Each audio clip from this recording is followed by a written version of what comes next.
technical-driven companies. Please. All right, is this on? Hi guys, how are you doing? That was a nice speech. I think I'm going to connect my speech to that in a few points.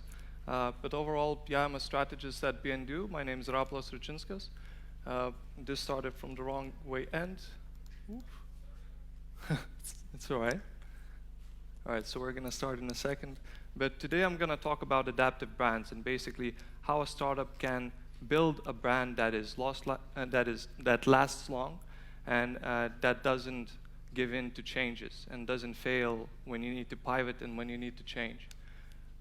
So let me shortly introduce what I do. I'm a strategist at Be&Do, as we mentioned. Be&Do is basically a value consultancy. We work as a platform for company transformation. We started off by doing brand strategy and since then moved into product development, into employer branding, and into visuals, into developing the visual style of brands. And we've been established 3 years ago, and since then we work with more than 100 clients in 20 markets. We opened up a Middle Eastern office, and we work with some of quite prominent brands, corporates as well as startups in Lithuania and the Baltic states. So that gave us a good insight into what makes a brand successful and what makes a good brand long-lasting. So overall, as we've seen quite a few times, startup brands are pretty shallow. They're usually an afterthought for a founder. Because for a few reasons, actually, because usually founders try to concentrate their resources, their precious time and their precious funding on getting their company another month, on getting their company investments, on getting their company to release the product into the market, to find the product market fit, and to test it with customers. So branding in itself seems like a secondary priority, something that you're going to figure out on the go instead of actually investing your precious time in doing. Another thing is product brilliance or perceived product brilliance.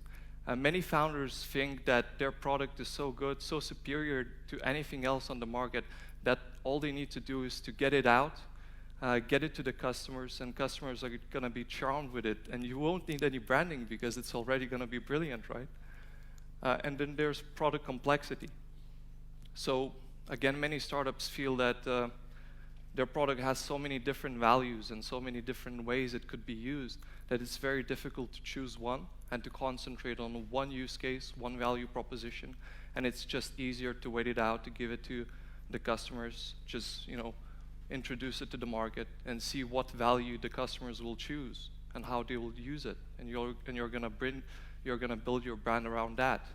But all of these approaches, they fall short because they don't recognize the potential a good brand strategy can do. Because a good brand strategy and good branding isn't only visual elements, it's not only a name, it actually works as a business driver. And it can help you by gaining your early traction. So if you start developing your brand before you launch your product, you get the customers excited, you get some early adopters talking about it. People in the market already start talking about the problem you're solving or the solution you're about to introduce, and that allows you to gain some valuable user insights that you can use to reiterate and to improve your product. It creates internal alignment. Often we see that startup founders or people in a team see their product or their company in different light. They see different values as more valuable, different features as worthy of highlighting, and they talk about their company or their product, from different perspectives. So it creates an internal alignment, and it allows everyone in the company to kind of talk about the product or the company in the same light. It reduces waste because you always communicate the same message, the correct message to the correct audience. It allows, by creating internal alignment, to save time and money by not going over what is our value proposition before every conference. And it sets you up for growth because a good brand creates trust with your customers. A good brand differentiates you from the competition. It allows you to stand out, and it allows you to scale once the product is in the market. It allows you to sell it more easily. A good framework that I like and I introduce to startups quite often, especially those who have quite limited time on working through the whole branding process, is the minimal viable brand, obviously inspired by the minimal viable product, right? So it basically encompasses 5 pillars that every brand should have. So the purpose, what is your overall vision? What is the purpose, ideology of your brand? What is the people, so your customers, users, prospects, proposition? So your unique differentiation. It's your product, so how and what experience do you bring to your customers? And its personality, so it's your brand's identity, your visual identity, your name, and so on. And I like this because it has clear outputs under each pillar of what you should look into and what should be achieved or worked on to start thinking and to start forming a brand. But even if we agree that branding can be useful for startups, that it's worth investing your time and money into, at least, at the beginning, it doesn't solve one big issue, which is, will it survive change? Because if I invest into branding, if I formulate my brand and then I pivot, I go for a different audience or a different feature, will it be able to survive that? Will it not lose meaning, and will my communication message will not be lost? And change is inevitable for startups, right? I mean, you are going to change. You might pivot away from a market or industry. You might develop different features that you originally anticipated. You might evolve into a completely new product, maybe something that's not on the market yet, and maybe something that wasn't on the market when you first initially started developing the company. And you might outgrow the features you're promoting now. So how to build a brand that can survive that? And the answer is you should, as the previous speaker already highlighted as well, you should concentrate on the things that won't change, because features, functionalities, product benefits, all the technical things that you communicate about your product, that it's faster, that it's softer, anything, those things will change. What won't change is the underlying need, the bigger challenge you're solving, the bigger purpose, the vision you have. So in other words, it's about having brand vision and communicating brand vision and talking about brand vision against value proposition. Value proposition is still useful and important, and you still should have it, but it's used to communicate your value and your benefits for a specific product or service. So you communicate a feature set of your products for a specific audience, but that might change because your business might change. You might go for a different audience, you might go for a different feature set, and that will become irrelevant. But what won't become irrelevant is the bigger purpose you're communicating, the bigger, your bigger ideology. And we can take Klarna for an example. Klarna is a payments provider. They started off by providing, as it says here, shop now, pay later functionality, where users can buy and then pay back in 4 different installments without any interest. So you can go and shop without any worries and just pay back later. So, very useful. Since then, they have grown a lot. They got a banking license. They were able to pivot more into a B2C segment. So previously, they mainly sold to merchants, and since then, they kind of moved more into B2C, and now they're communicating about a whole shopping experience. So they're not talking about the simplicity and safety of the payments itself anymore that much. They're talking about the whole shopping experience, about what you should, about providing inspiration for people to go and see what's there nice to shop. They have a mobile app now, and you can go on the mobile app, and various influencers are providing their collections of what you should buy this summer. So they're talking much more about the experience, and shop now, pay later still works as a value proposition, but the overall experience they're trying to communicate doesn't fit under the value proposition anymore. But the vision provides a much bigger, a much more flexible area they can work in. And what it also provides is a much bigger area and much more inspiring area to actually find a creative solution on how to communicate your brand. And I really like their communication.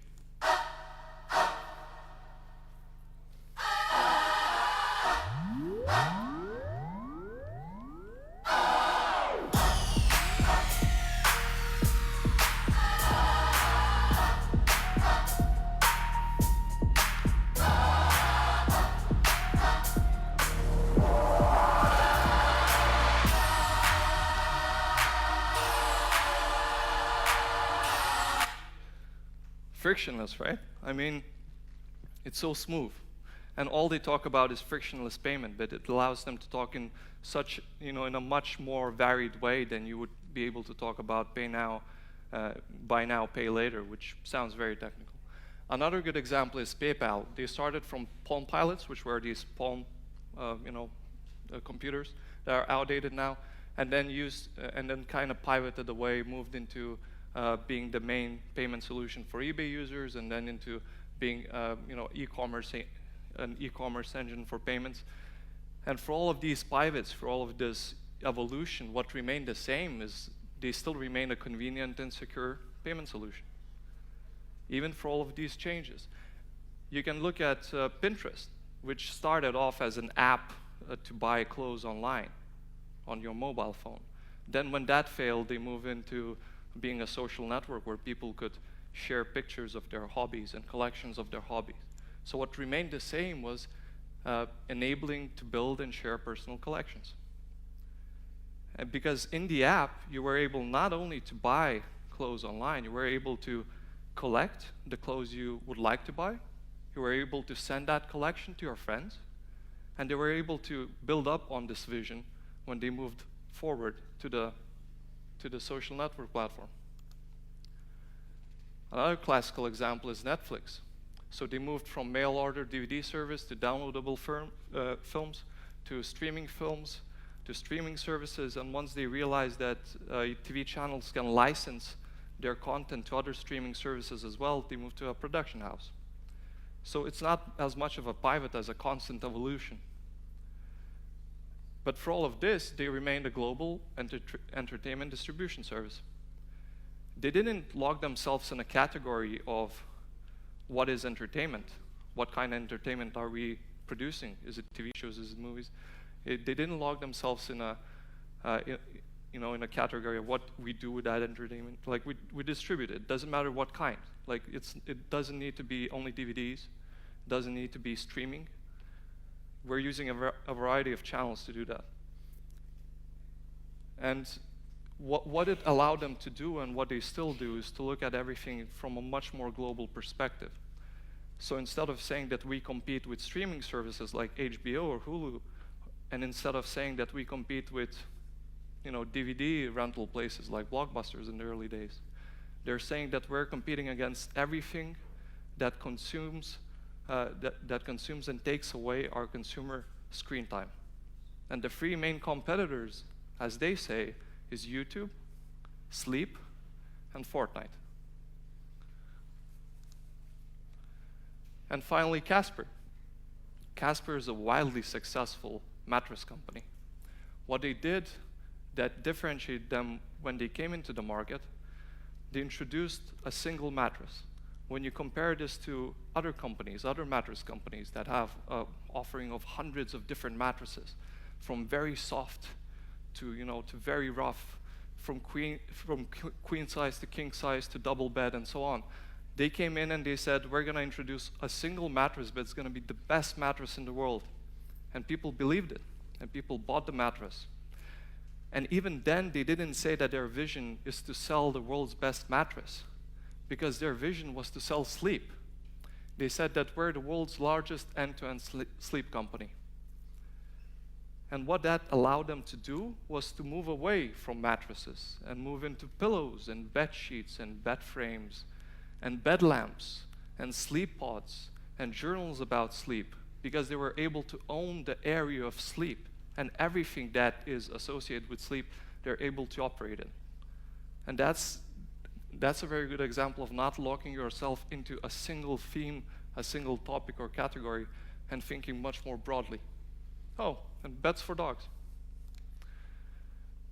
Of course, sometimes the vision must adapt as well, but the difference is that differently than from a value proposition, which changes very often with a different audience or a different product, vision changes much more rarely. And an example of a vision that changed not too long ago was Tesla. They changed from accelerate the world's transition to sustainable energy to from transport to sustainable energy. So a small shift, but a big change in their mindset. And usually a vision change is when you already feel that you you were able to accomplish something in the vision you had. And Tesla felt that they already started the movement of sustainable transport. They were already, they were able to reach an effect where people were transitioning to electric cars. And now they have another goal, a bigger vision, because a vision always has to be in the horizon, something that is difficult to reach. So how does all of this look in the framework of minimal viable brand? Well, if you look at the purpose, this is the part, the only part, that should remain consistent, your brand vision. Everything else is up for change. Everything else you change according to your business needs. Because your business needs will change, your audiences will change, your features will change, your products will change, and all of this is up for destroying and building up again. The only thing that is up there that should guide you is the brand vision. So not only should it be there to kind of control what you shouldn't change, it should be there so you would always know where you're going. It should be there as a North Star that you follow while you change everything else and test different hypotheses and test what your business can do and cannot do, but you always know that you're moving in the right way. That's it. If you want to talk about your brand or your product offering, you know where to find me. Thank you. Thank you. We have also a few minutes for questions if there are some. Okay, one here. Okay, I have one question. It's about ethical product and about responsibility for the society. What's related to that? You touched a bit about Tesla, but do you have anything more to say? About the responsibility? An ethical product. Okay. I mean, how I see it, maybe it's a rough way to look at things, but in the end, companies have company founders have responsibilities and personal values that they often bring into the companies. That's one thing. Another thing is companies and founders looking at the society and trying to figure out what is the topic that will become big and that will become important. And in our current society, responsibility and social topics are extremely important, and they're driving business growth. So it doesn't matter whether it's your personal values or the values that you recognize by just seeing what grows in the market. I mean, now it's a very, very valuable place to go and to integrate into your business. Either way, if you're able to position as a responsible company, it can bring great benefits, at least in this market condition. More questions? Okay.